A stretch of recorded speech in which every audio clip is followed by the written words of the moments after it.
Friends, मेरा नाम है अभिषेक और आज एक बार फिर से नई वीडियो लेके आया हूँ। Next principle of management series की ये हमारी 8th वीडियो है। आज हम इस वीडियो में बात करेंगे 7th प्रिंसिपल ऑफ मैनेजमेंट के बारे में, जो कि है फेयर रिम्यूनरेशन। फेयर रिम्यूनरेशन का मतलब है जो कि पैसे से रिलेटेड होती हैं चीज़ें, उसको कैसे हैंडल करना है। हमने जो सैलरीज होती हैं वर्कर्स को देनी होती हैं, उसको हमें किस तरीके से देना चाहिए। आज हम इस प्रिंसिपल में इसी के बारे में बात करेंगे। तो चलिए शुरू करते हैं ये प्रिंसिपल।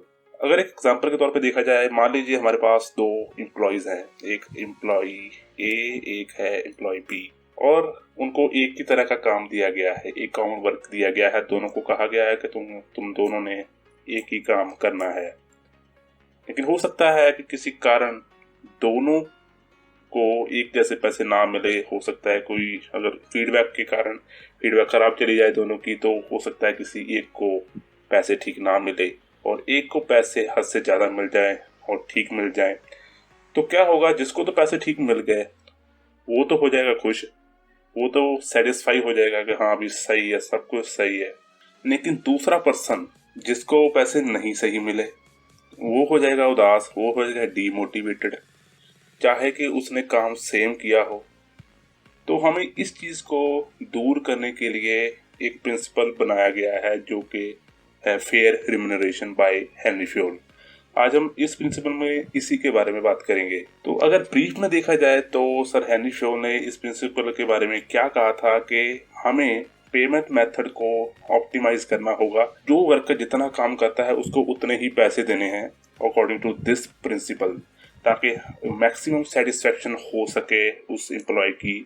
मैक्सिमम सेटिस्फेक्शन जो उन्होंने जोर दिया एम्प्लॉय की, और साथ ही साथ एम्प्लॉयर की भी हमने सेटिस्फेक्शन करानी है। उसका अगर काम ठीक रेट पे हो जाएगा, ठीक रेट पे ठीक हो जाएगा, तो एम्प्लॉयर भी सेटिस्फाइड हो जाएगा। तो दो चीज़ों पे मेन फोकस किया, एक था फेयर वेजेस और दूसरी थी सेटिस्फेक्शन। उसके बाद थोड़े मेन रीजन देखते हैं इसके, कि ये थोड़ा डिटेल में, थोड़ा सा ब्रीफ में देखते हैं कि भी इस प्रिंसिपल को क्यों लाया गया था। फेयर वेजेस सिस्टम गारंटी करता है कि कितना काम हुआ है उसके बदले कितनी पेमेंट होनी चाहिए। इस हिसाब से दोनों ही बंदे सेटिस्फाई हो जाते हैं। जिसने काम दिया है उसको पता है हाँ मेरा काम ठीक रेट पे हो गया है, ठीक अब मैंने उसको पे किया है, उतना काम हो गया है। और जो एम्प्लॉय होता है वो भी खुश हो जाता है कि हाँ मुझे अपने काम के बदले सही पेमेंट मिल गई है। इससे एक बहुत ही अच्छा, बहुत ही बढ़िया हेल्थी एनवायरनमेंट क्रिएट हो जाता है मैनेजमेंट और एम्प्लॉयज के बीच में। तो ये थी थोड़ी ब्रीफ अबाउट दिस प्रिंसिपल। अब हम देखते हैं कि क्या क्या इसके पॉजिटिव रिजल्ट्स हो सकते हैं as prescribed by Henry Fayol. पहली बात है गुड रिलेशन ये बिल्ड करता है अगर इस प्रिंसिपल को हम लागू कर देते हैं फेयर रिम्यूनरेशन को वर्कर और मैनेजमेंट के बीच में। और दूसरी बात है एम्प्लॉयज मोटिवेटेड रहते हैं, क्योंकि जो मनी होती है, जो सैलरी होती है, बहुत ही बड़ी मोटिवेशन का कारण होती है किसी भी एम्प्लॉयज के लिए, कि वो किसी फैक्ट्री में, किसी कंपनी के लिए क्या काम करते हैं। तो उनके लिए एक बहुत ही बड़ी मोटिवेशन का कारण बन गया अगर उसको उतने पैसे मिल जाएंगे जितना कि उन्होंने काम किया है, उसके फेयर वेजेस उनको मिल जाएंगे। और तीसरी बात है कि लेबर टर्नओवर रेट को कम कर देता है। वो कैसे? मान लीजिए अगर हम किसी भी लेबर को सही पैसे नहीं देते तो हो सकता है वो बेईमानी करेंगे, वो काम ठीक से नहीं करेंगे, तो हमें और लेबर मंगवानी पड़ेगी और वर्कर्स लेके आने पड़ेंगे और एम्प्लॉयज लेके आने पड़ेंगे सेम तरह के काम को करने के लिए। तो हमें ओवरऑल जो देखा जाए उनकी सभी की सैलरीज भी देनी पड़ेंगी, जहाँ उनको वेजेस देने पड़ेंगे। तो जो टर्नओवर रेट है वो बढ़ जाएगा इससे। तो उस चीज को दूर किया गया है बाय एग्जीक्यूटिंग दिस प्रिंसिपल। और एक और बहुत बड़ा पॉजिटिव पॉइंट है, जो एम्प्लॉयज हैं वो सेटिस्फाई फील करेंगे अगर उनको सही वेजेस मिल जाते हैं और अपना बेस्ट एफर्ट देंगे, बेस्ट एफर्ट लगाएंगे किसी भी काम को करने के लिए, पूरी शिद्दत से काम करेंगे। उसके बाद है उनका जो स्टैंडर्ड होगा लिविंग का वो भी रेज होगा, क्योंकि उनके घर में पैसे आएंगे, वो उससे कुछ ना कुछ अपने नीड्स की चीज़ें खरीद सकेंगे, कुछ लग्जरी चीज़ें भी खरीद सकेंगे। तो उनके जो लिविंग स्टैंडर्ड में एक बढ़ोतरी होगी इस चीज़ के, अगर हम इस प्रिंसिपल को एग्जीक्यूट करते हैं। और लास्ट ओवरऑल सोसाइटी डेवलप होगी, एक अच्छी सोसाइटी का निर्माण होगा। अब हम बात करेंगे कुछ सिचुएशंस की। अगर हम इस प्रिंसिपल को फॉलो नहीं करते हैं तो कौन कौन सी सिचुएशन हमारे सामने आ सकती हैं। पहली बात है, एम्प्लॉयज़ की एफिशिएंसी कम हो जाएगी। अगर उनको सही पैसे नहीं मिलेंगे तो वो सही काम नहीं करेंगे। ज़्यादातर एम्प्लॉयज़ में ये चीज़ पाई जाती है।